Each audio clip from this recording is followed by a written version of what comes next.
स्वागत आहे तुमचं आदरणीय मराठी या यूट्यूब चॅनलमध्ये। सोने आणि चांदीच्या भावामध्ये एक मोठी घसरण बघायला मिळालेली आहे। कारण 2-3 दिवसांपासून आपण बघत होतो की सोने आणि चांदीच्या भावामध्ये वाढ होत होती। सोन्याचा चांदीचा भाव वाढून 1,80,000 जाऊन पोहोचला होता। कारण इराण आणि इस्रायल यांचे युद्ध चालू होते। मात्र आता त्या युद्धाचा परिणाम आता सोने आणि चांदीच्या भावावर कमी होताना दिसत आहे।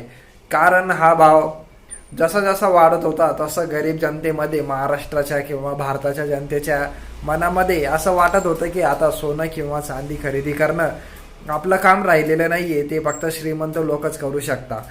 पण आता त्याचं तसं दिसत नाहीये। आता 1,80,000 गेलेलं सोनं आता कमी होताना दिसत आहे। कारण कमी झालेलं सोनं आता हा आपल्या गरीब जनतेच्या, सामान्य जनतेच्या मनावरती थोडासा आधारचा परिणाम करत आहे। कारण सोने आणि चांदीचा भाव हा 30,000 कमी झालेला आहे। 30,000 सोन्याचा भाव घसरून 1,45,000 प्रति 10 ग्रॅमवरती आलेला आहे। आता त्याच्यामध्ये चांदीचा भाव सुद्धा आहे। चांदीचा भाव आहे 2,40,000 प्रति किलो असा चांदीचा भाव चालू आहे। मात्र आता चांदीच्या भावामध्ये जरी घसरण झालेली असली तरी आता सध्याला लग्न सराईचे दिवस चालू आहे आणि त्या लग्न सराईमध्ये प्रत्येक आईवडिलांचे स्वप्न असते की आपल्या मुलीच्या लग्नामध्ये त्यांना मुलीच्या अंगावरती सोनं घालावं, म्हणजे सोनं किंवा म्हणजे 1 तोळ्याचं लगभग म्हणजे गाळ्यामध्ये नेकलेस वगैरे प्रत्येक आईवडील हे करत असतात।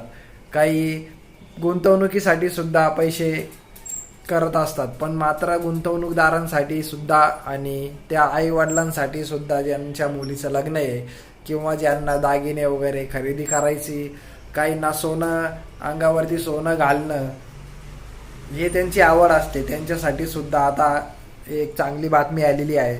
ती बातमी म्हणजे सोनं आता 30,000 ते 40,000 घसरून 1,40,000 प्रति 10 ग्रॅमवरती आलेला आहे। म्हणजे 1 ग्रॅमचे पैसे लागन तुम्हाला 14,443 रुपये तुम्हाला 1 ग्रॅम 24 कॅरेट सोन्यासाठी खर्च करावं लागतील।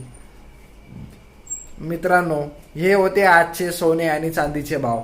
तुम्हाला जर अजून असेच लेटेस्ट बातमी किंवा सोने चांदीचा भाव, रोजचा भाव काय चालू आहे हे जर जाणून घ्यायचे असेल तर तुम्हाला या चॅनलला सबस्क्राईब करावं लागेल। आदरणीय मराठी या चॅनलचं नाव आहे, तिथं सबस्क्राईबचं बटन आहे, ते सबस्क्राईब करा, त्याला प्रेस करा, त्याला क्लिक करा। त्याच्या बाजूला बेल आयकॉन आहे, म्हणजे नोटिफिकेशन ऑन करा, म्हणजे तुम्हाला नोटिफिकेशन जेव्हा मी व्हिडिओ टाकेल तेव्हा तुम्हाला नोटिफिकेशन येईल आणि तुम्हाला समजेल की आता व्हिडिओ आलेला आहे आदरणीय मराठी या चॅनलमध्ये। तर मग चला भेटूया पुढच्या व्हिडिओमध्ये। धन्यवाद।